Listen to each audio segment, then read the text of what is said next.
If you're a maintenance supervisor for a commercial property, you've had to deal with everything from leaky faucets to flickering light bulbs. But nothing's worse than that ancient boiler that's lived in the building since the day it was built, 50 years ago. It's enough to make anyone lose their cool.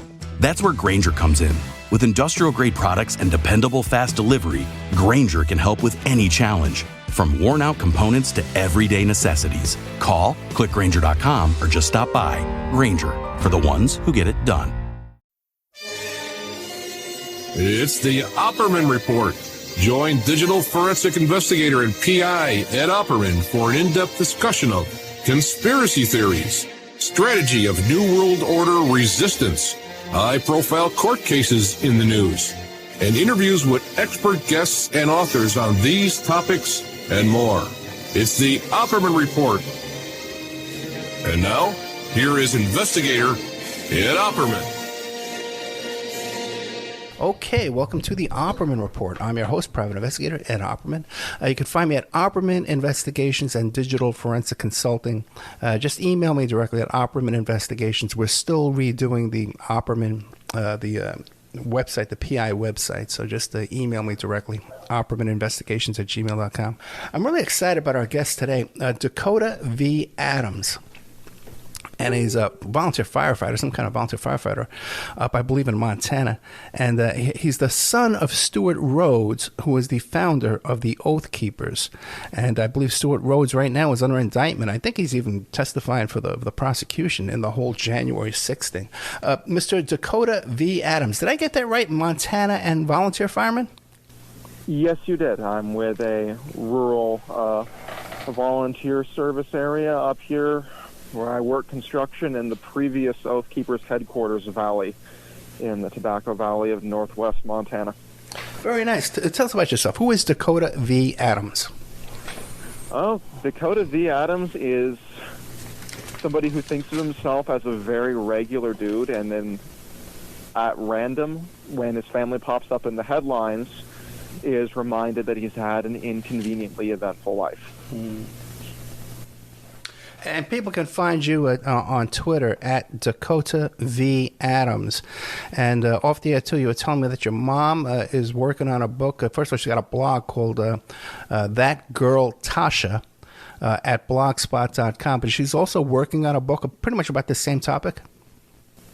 Yeah, she's working on a book about her relationship with my father from the early days when he was a valet parker in Las Vegas, all the way through his involvement with Ron Paul's political campaign and the founding of Oath Keepers and the creation of the private army that would eventually be involved in the January 6th insurrection. Fascinating. Where was he a valet parker? What hotel? What property? Oh, I can't remember the hotel off the top of my head, which is terrible because I've heard the name a million times over. Whichever one it was, there were hotel employees that brought their rifles to work during the Rodney King riots and staged up on the roof. Get out of here. It was one of those. Okay, I wasn't even aware of that. That's interesting. Well, let's get into that whole thing there. The Stewart Rhodes. First, let's start with this. Who are the Oath Keepers today? What's the story about the Oath Keepers?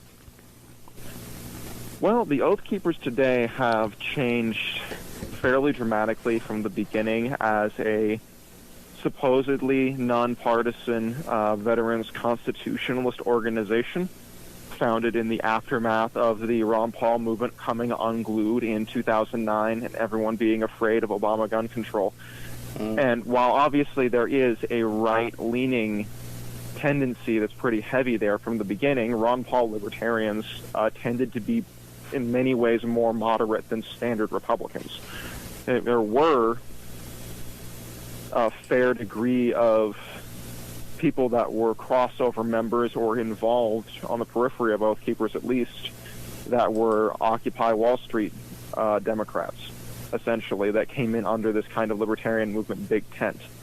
And it was over time that Oath Keepers began to drift more and more rightwards politically, become more fervently partisan, dive deeper into the conspiracy theory, and eventually become a militia organization instead of a veterans constitutionalist nonprofit.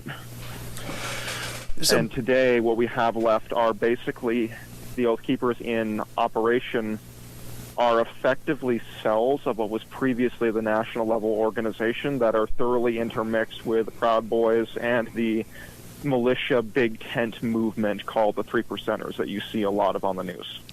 Right, and now am I wrong to assume that a lot of the memberships of these groups overlap? You'll have a guy who's a Proud Boy and an Oath Keeper and a 1%er, and 3%er. It's called 3%er, right? Almost always with the Three Percenters. Three Percenters are, and that was Mike Vanderboe's movement that was meant to be a armed hardline pro Second Amendment.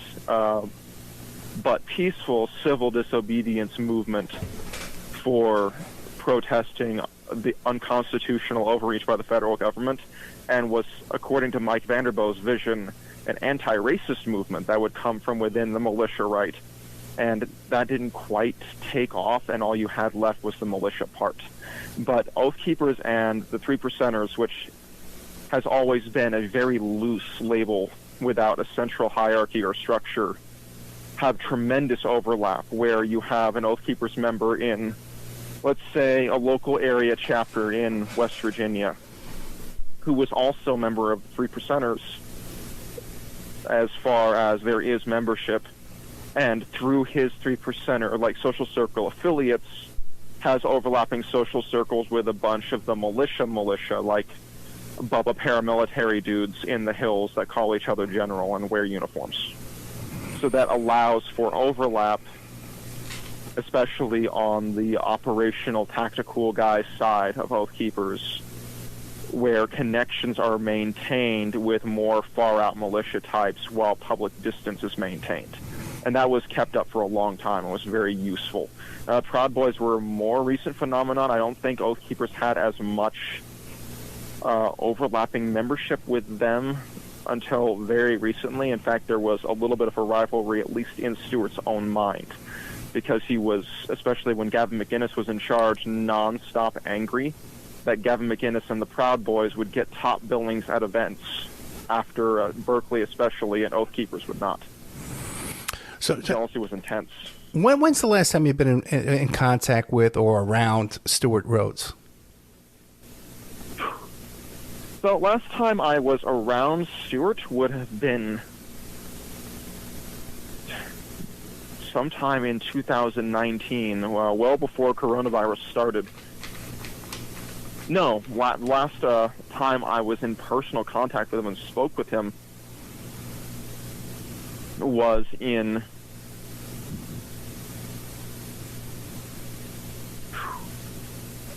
2019 or 2020, when people were beginning to freak out about coronavirus in a big way. For the first time, when it was beginning to become a major concern, and he paid some delinquent child support in barter with the Mormon cannery food storage, and that was because the end of the country was coming through coronavirus. And beyond that, it's been sporadic text communication that I have not answered. Oh, really? Okay. Now, so he wants to reach out to you. He wants to reach out to me, but only... Well, fundamentally, I am seen only as an extension of him that has betrayed him because of the influence of my evil, manipulative mother.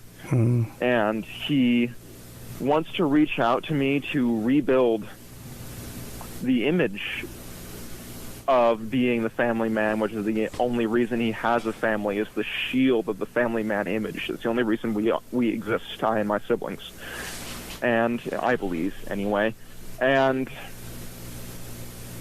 maybe with an angle to eventually convince me that I was manipulated by my mom to turn against him and win me back over, or at least project publicly that he can't be all that bad because he's still in contact with one of his adult children. I don't believe there is any honest intent whatsoever to have a relationship with me, father and son, the way a normal person would think of it. And even if there was, it's far too little, far too late. And what is normal, you know? God only knows. Now, what about you mentioned siblings? Do they have a relationship with both parents, with one parent? How's that all going? For a little bit, my younger siblings would still speak to him because he had court-mandated visitation. Right. And that's about it. My sister my one adult sister interacted with him for longer because he knew where she worked, and he would go and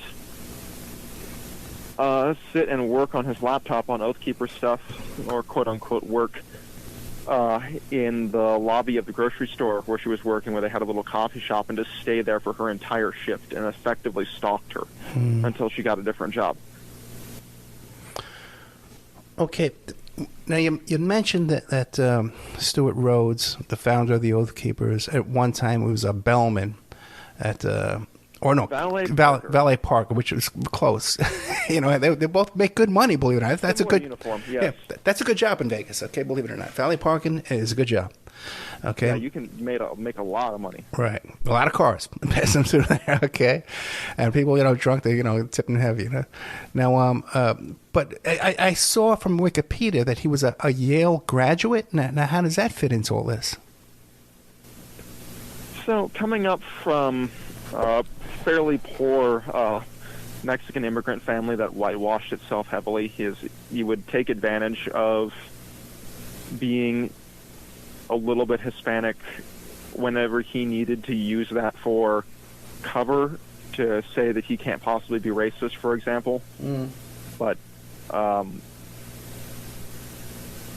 yeah, I suppose that's a side tangent that I don't have time to get into. Is the how his family whitewashed themselves to fit into the business culture in Las Vegas until it was okay to be Hispanic in later years.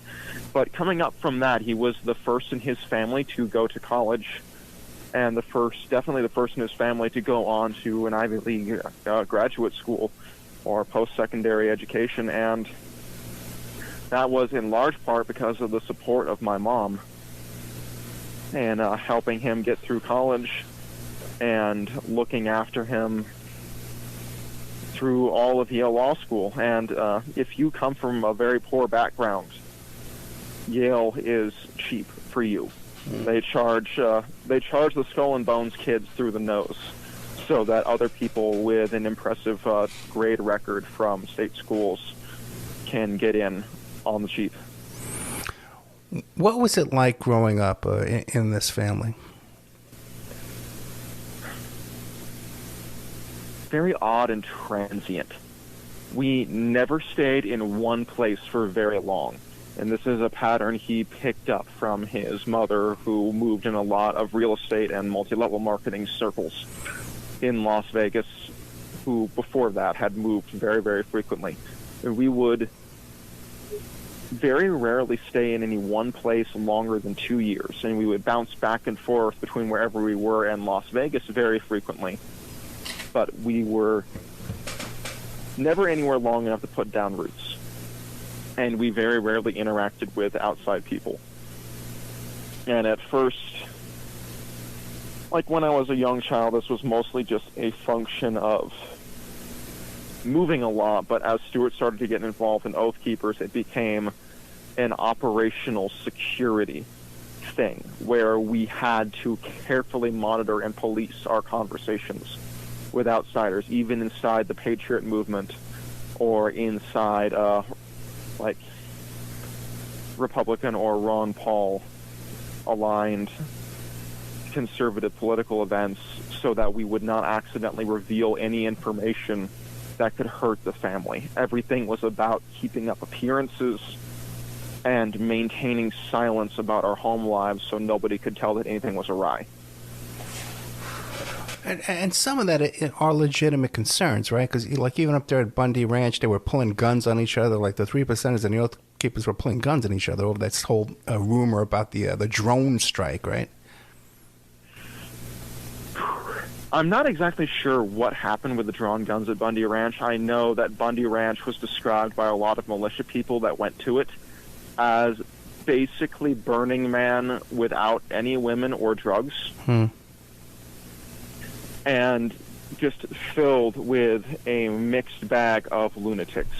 At one point in the middle of an argument over whether they should dig trenches and defensive positions, an elderly veteran was pushed to the ground and guys drew guns over that. I know there was a separate, what might have been an assassination attempt. Somebody took a picture down from a wall in a hotel room and fired pistol rounds through the hotel room wall into the bed of a room where Oath Keepers were staying with a silencer, and then replaced the picture. And the bullet holes were only found later. But I can't say. I know that a lot of, like I said, 3% was a movement. It's like when people say that Black Lives Matter conspired to cause a riot. Well, yes, there was a Black Lives Matter protest, but it's a very broad label without like a membership committee that can kick people out or include people. So probably a lot of the militia guys at Bundy Ranch, whether they were insane or not, were all different stripes of 3%. And I have to say that, yeah, the concern was legitimate because our home lives were very much not okay. I mean, it should be something other people hear about. If your father is a Yale Law graduate with a political track record that should be able to get him any position he wants, and you don't have food in the house.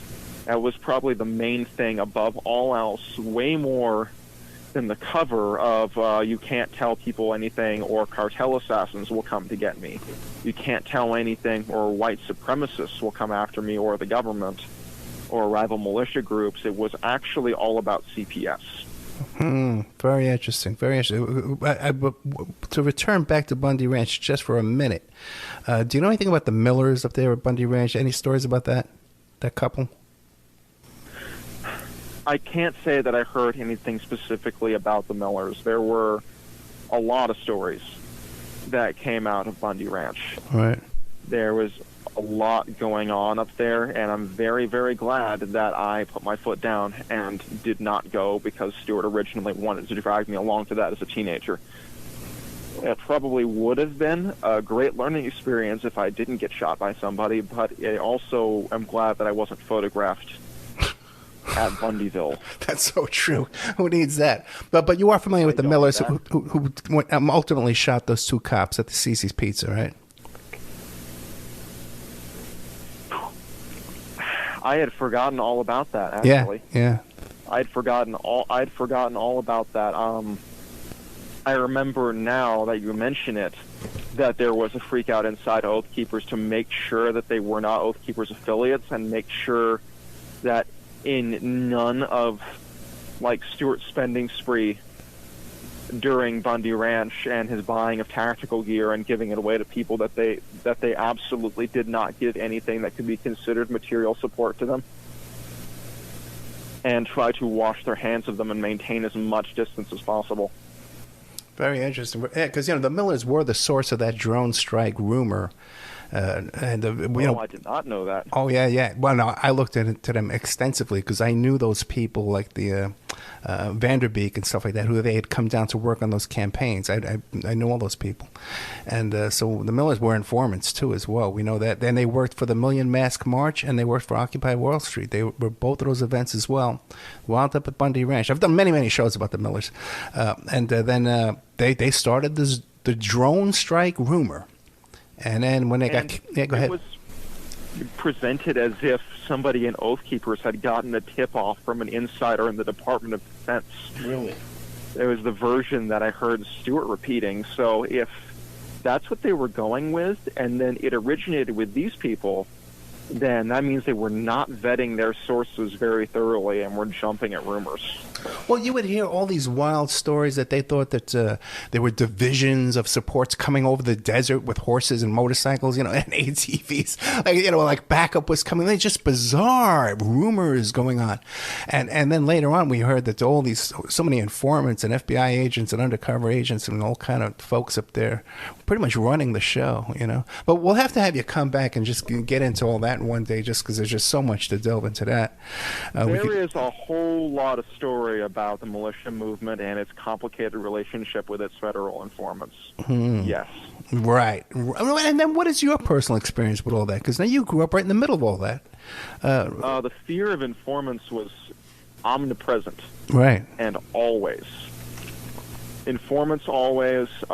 Anybody could be an informant, and I have had some really suspicious interactions with people that I genuinely believe actually were, and this is one of these is a case that I can say my mom really looked into and found the receipts on, which was somebody who very likely was an informant who was placed pretty highly in Oath Keepers, and that exact pattern bears out where these people were involved in Occupy Wall Street, right. And you would have people under different assumed names who would operate in right-wing militia circles or in right-wing political circles that were also operating in leftist activist circles simultaneously. Right, and back to the Millers for 1 second. You have to believe that these two were in a motel, loaded up a shopping cart full of weapons, and walked 3 miles in the Las Vegas heat. Okay, man. How long would that take you, right? 3 miles in the Las Vegas heat, pushing his shopping cart, and somehow got the drop on 2 uniformed cops in a CC's Pizza. You know, you've dealt with Las Vegas cops. What do you think of that? You think that's possible?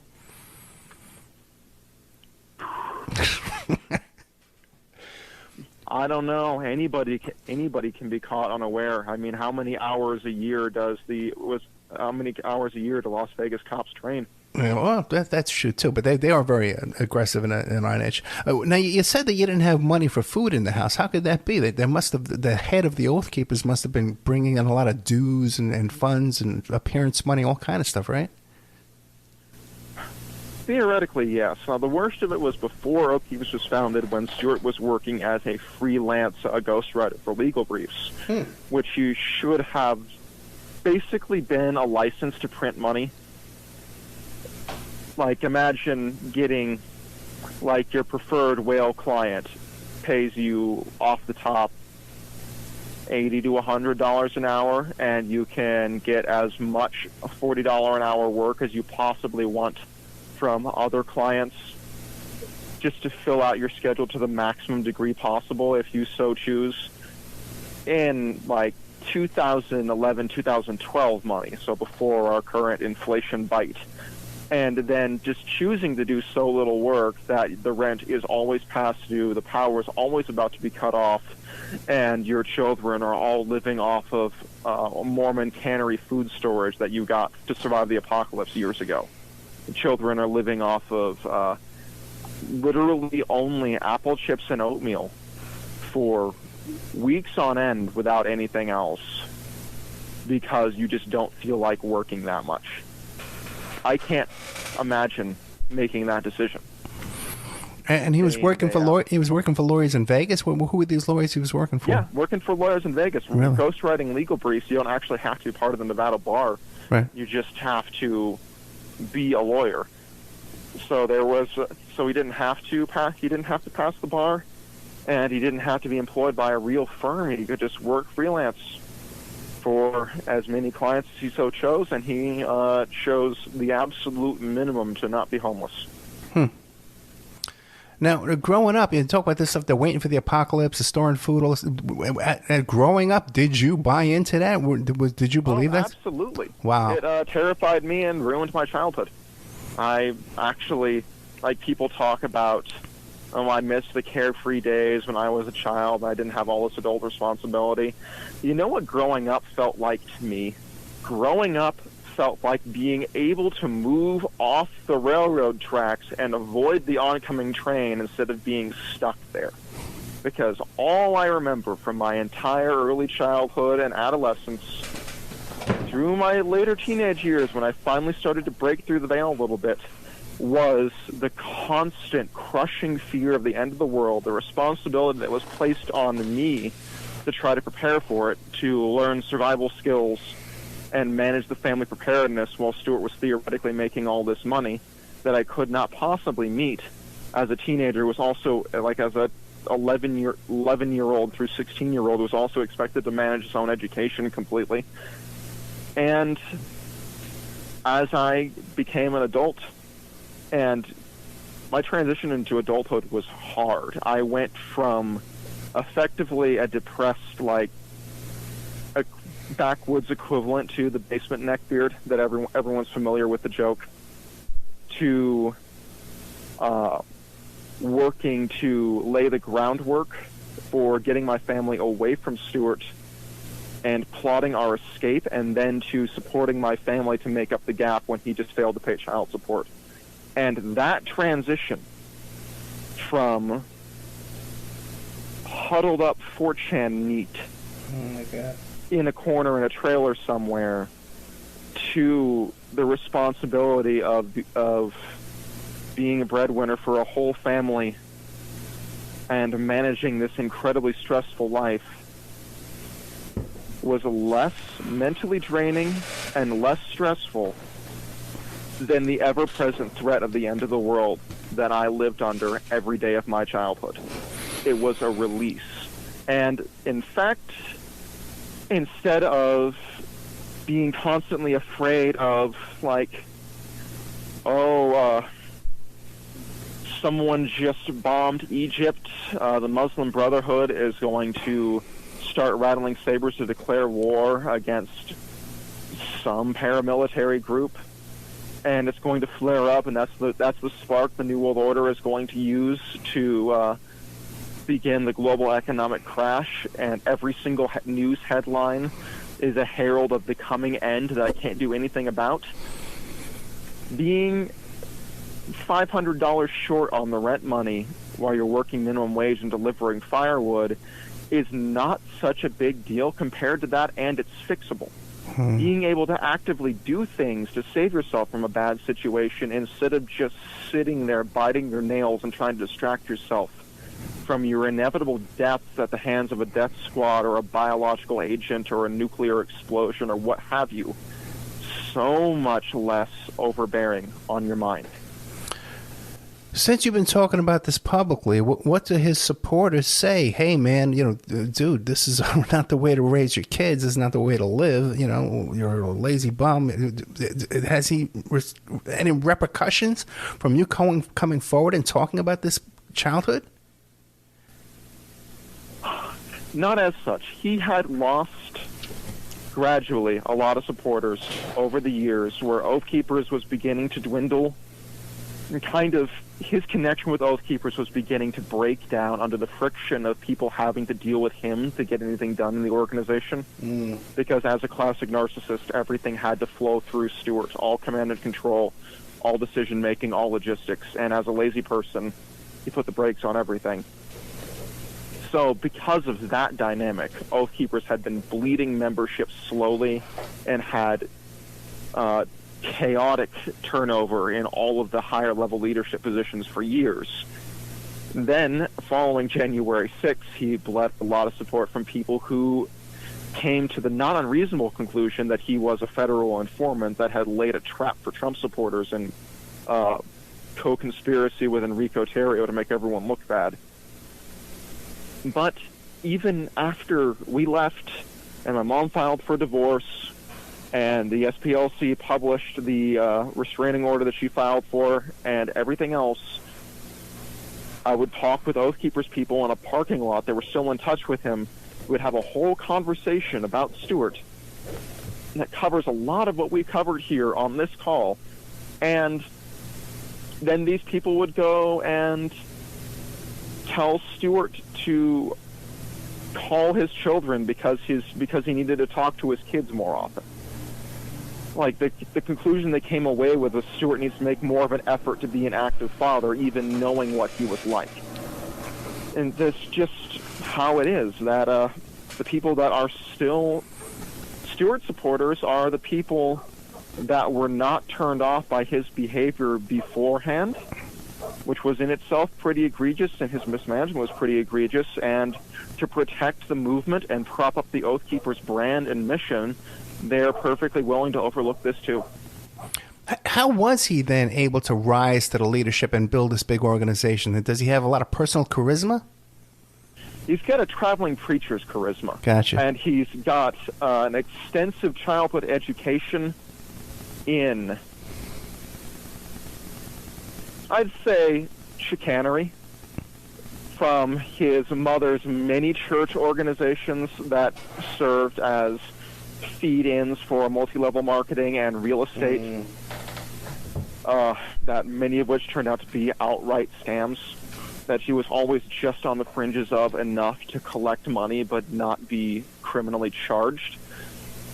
So that's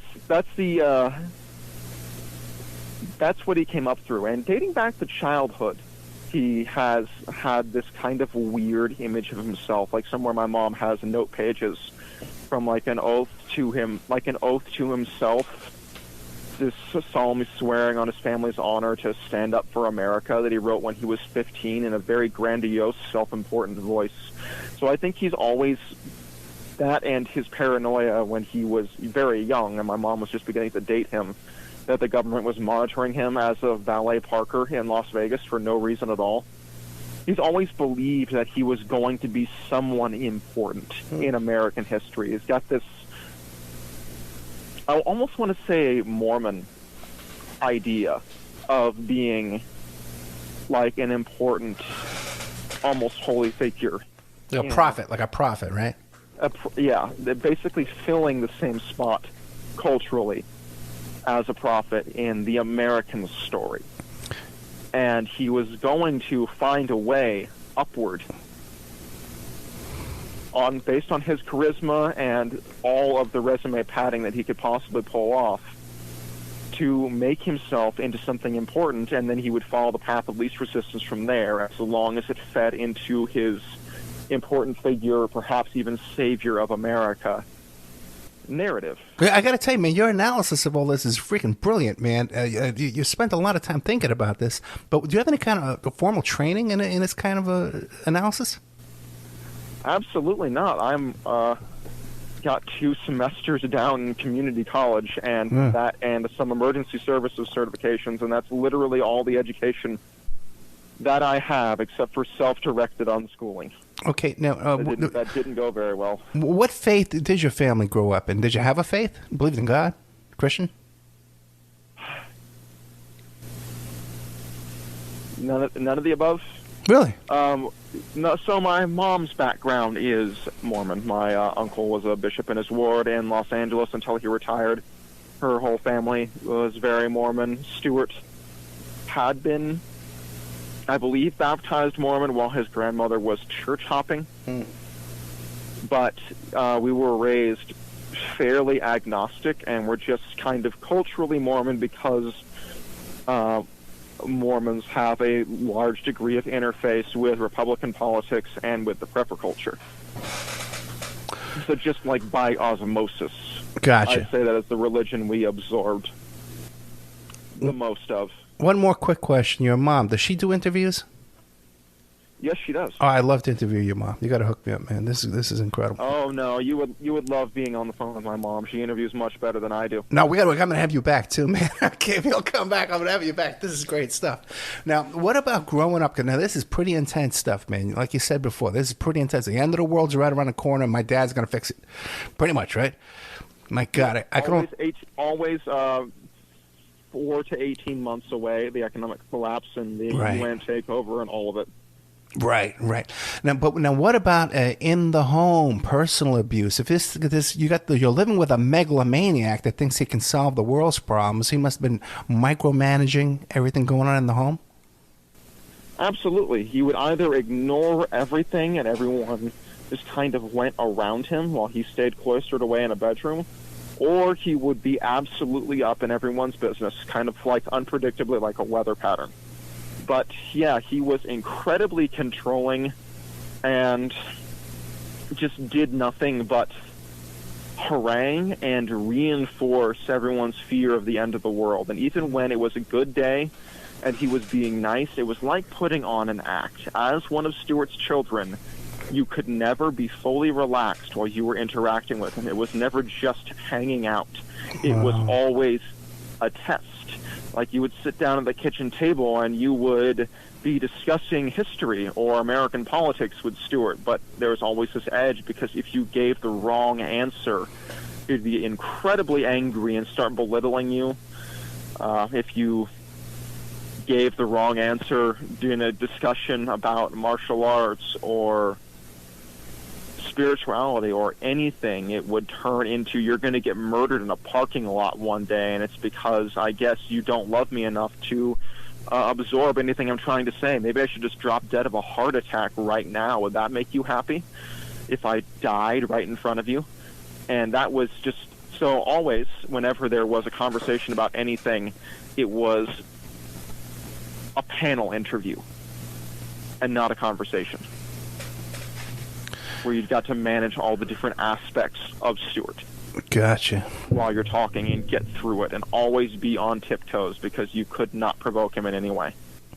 Now, the idea of the Oath Keepers, that these are former military, they're police officers, or they're current military and former law enforcement, whatever, and they've taken an oath to preserve the Constitution. Did he ever take that oath? Was he in the military? Was he in law enforcement?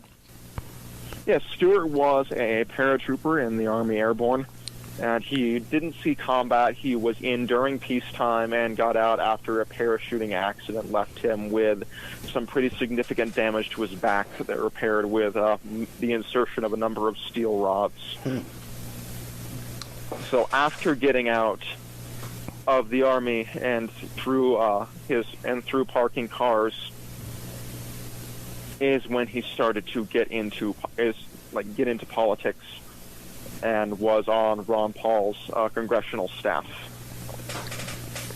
and through that into Oath Keepers, and rolling all that together.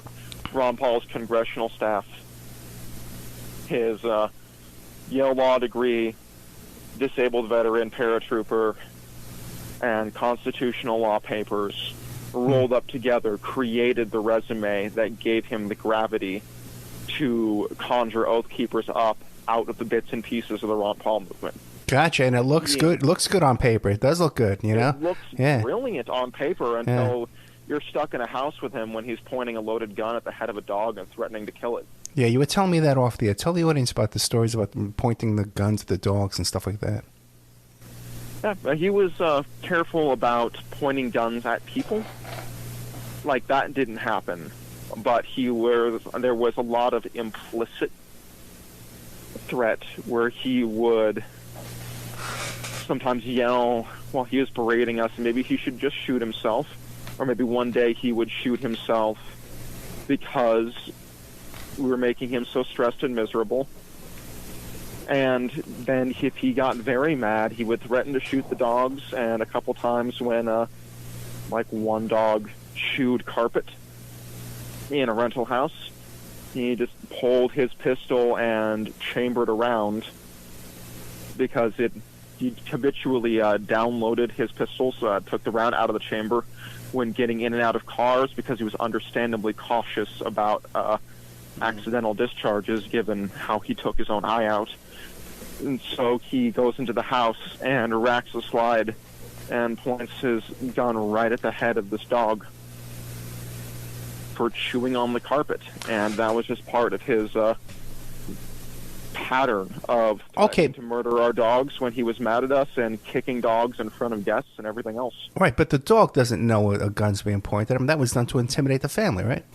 Yeah, that was not for the dog's benefit. The dog doesn't understand what a pistol is. It just knows it's being yelled at. All of that is for us. Like, the threat was directed at us, even if it was just, I'm going to kill your dog if you don't behave. Now, I skipped the mid-break, okay, because this is very interesting stuff, okay, very important content too as well, and we only got about 10 minutes left. So let me ask you a couple of quick questions. Racism, anti-Semitism, was this common in your home? No. In fact, it's part of Stewart's personal mythology, and this is where the hypocrisy really starts to set in with his associations, but it's part of Stewart's personal mythology that he is, and I'm going to paraphrase slightly for radio, the most deadly threat to white supremacists worldwide. And this isn't just in front of the cameras talk. This is like ranting at me driving back from an airport talk about how dare the SPLC portray him as a racist when he is in fact the most deadly opponent of global white supremacist organizations. And this is kind of hilarious in retrospect, not only because of his association with the Proud Boys leading up to January 6th, but what I believe to be a long-running professional association with theocratic fascist boogeyman Matt Shea. There was a figure that approached Stewart, and I heard him talk about this, with an offer to covertly sign Oath Keepers on with his group to be the paramilitary arm of their takeover of the United States in the event of a national disaster or economic collapse, and they were going to institute a Christian state based on their own personal and theocratic interpretation.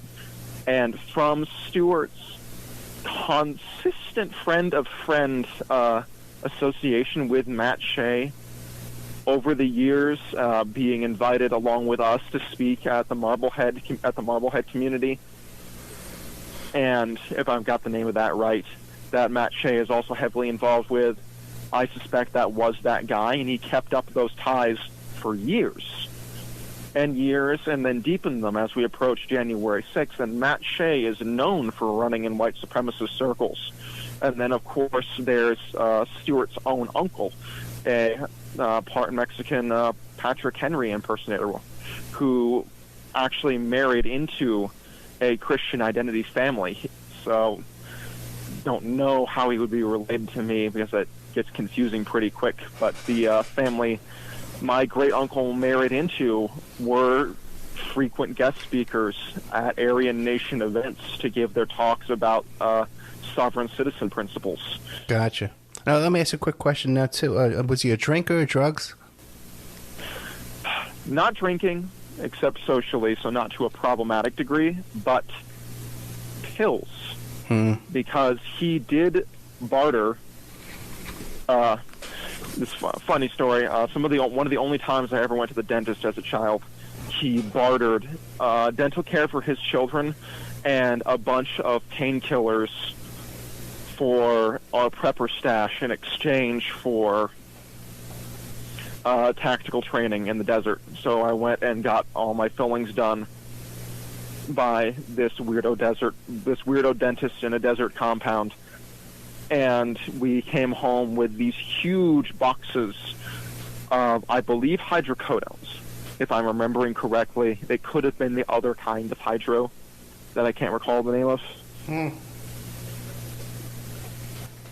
You know, like Oxycontin, or I know what you're talking about. Anyway, there were opiates, opiate painkillers. Yeah, huge bottles of opiates, and especially after Bundy Ranch, when all of the fallout from Stewart's decision to pull Oath Keepers back to the perimeter because of that drone strike rumor came home to roost, and following what I believe to be a fairly hostile FBI interview at the Applebee's in the next city down in Kalispell after the Sugar Pine Mine standoff, he went into a fairly deep depression and consumed around 6 enormous bottles of hydros in a few months. He would sleep for 14 hours a day, pee in bottles, come downstairs and scream at everyone for about 2 hours straight.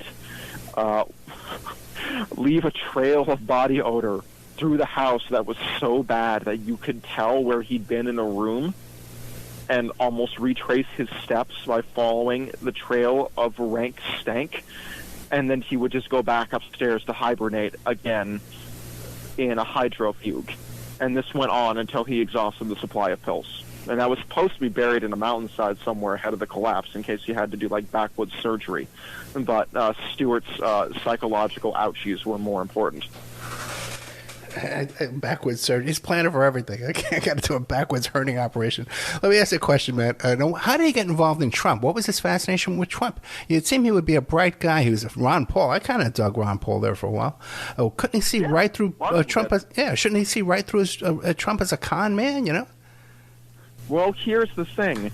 There were several points in Oath Keepers' history where, again, this ties right into Stewart being on the surface anti-racist, also in his mythology, but also keeping lines of communication open with white supremacist figures like Matt Shea and even the people that his own family married into behind the scenes, keeping those options open, keeping those connections open.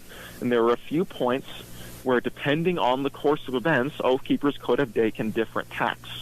There was a plan for the founding of Oath Keepers if Romney had been president, or John McCain, where if there was a Republican president, there was a plan for Oath Keepers that would have catered more to centrists and liberals as a constitutionalist nonprofit for a check on government power, and instead it ended up focusing a lot on Obama and gun control and the evil leftists because of the way things shook out. There was an open letter schooling Trump on the Constitution, in Stewart's own words, that he had been working on leading up to the election, where Oath Keepers was going to spend the Trump administration being a watchdog that would be looking over Trump's shoulder and calling him out on unconstitutional activities or any like authoritarian thought from and seeing generally through the glitz and glamour and the memes and seeing that there was some dangerous rhetoric going around in Trump's campaign. And that got thrown out the window because of Stewart's personal fear that Hillary Clinton being elected would mean that he was going to be indicted for Bundy Ranch-related charges.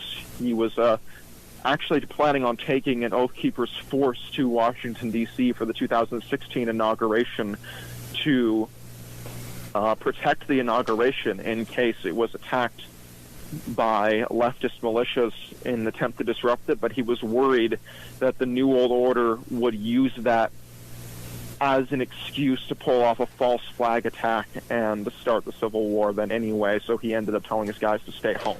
That's the level of delusion and self-importance we're talking about. And after that point, the potential path to profit and continued relevance for Oath Keepers that he saw in being the watchdog over Trump's shoulder that would call him out on his actions when they were unconstitutional just didn't shake out. Like, the money and popularity wasn't there, at least not initially, and the path of least resistance was to become increasingly pro-Trump and lean into a generally conservative membership basis, suspicion of all things like BLM and Antifa going forward. And over time, he would just trend more and more that way until leading up to 2020, when he was still terrified that a Democrat winning would mean that he would be indicted over Bundy Ranch-related charges, and he doubled down on trying to keep Trump in the White House. Does he believe the election was stolen? I genuinely don't know at this point. He's probably convinced himself. If he was looking at it with an open mind, I believe, with his basic level of critical thinking and his training in the law, he would be able to see through the veil on all the lawsuits and Rudy Giuliani's double talk and everything else. I mean, this is a guy who once wrote blog posts eviscerating Tucker Carlson. Like, he's got the capacity to criticize Republicans and see through their nonsense, but he just probably chose to not exercise it. So I think if you put him to a lie detector test that actually worked in prison right now, he would believe with near 100% certainty that the election was stolen. Okay, now we're past out of time. Okay, we're just going. I know. But a couple of quick questions. Okay, really quick. Q, does he believe Q, or is he just using it? I believe he's just using it. Oath Keepers was involved in one of the very first QAnon flare-ups. That was the guy who found bones in the Arizona desert and spun that into the whole tale of child trafficking. The pedo camps? Yes. Yeah, I interviewed those people who lived at that camp. Yeah, I interviewed those people. That was a whole... we can go on for hours on that, too. Okay, and then let's move on from that for a second real quick. Now, right now, he is cooperating with the feds. What's going on right now? I don't have any information that he's cooperating with the feds. If you've heard that, then you're more up-to-date than I am. No, I have not. I'm just wondering what's going on, because I know he's under indictment, right, for sedition. Yes, he's seditious conspiracy. He's named as one of the ringleaders in the Oath Keepers side of the seditious conspiracy. and his links with Roger Stone are becoming more and more apparent as the evidence starts to come to light. I think he's going to go to trial. I think he will cooperate and turn state's evidence only if it looks so bad that he can no longer see a way clear. Because he remembers from the Bundy Ranch trials and the Malheur Wildlife Reserve standoff that sometimes people who go through trial instead of taking the tempting plea bargain can get acquitted if there were enough informants around them. So he might be banking on that. He might be banking on the it was informants setting a trap for us angle, and especially if he has his day in court and is acquitted, he'll be reborn like a phoenix in the eyes of the Patriot movement and come back revitalized from his stay in prison, where before his career as a militia general was running down. Dakota V. Adams. You can find Dakota V. Adams on Twitter at Dakota V. Adams. His mom, what is your mom's name? It will be Tasha Adams or Tasha Adams Rhodes, depending, but she goes by Tasha Adams. And that she can be found on Twitter at ThatGirlTasha and her blog at the same, thatgirltasha.com, where she has the teaser snippets for her upcoming book and her regular posts about everyday life. Yeah, I'd love you to hook me up with your mom, and I'd love to have you back maybe next week, on the weekend again, if you're not busy, to go over some more of these details of where your dad's at, well, not your dad, but where Stewart Rhodes is at today politically, and how he thinks he's going to get out of this.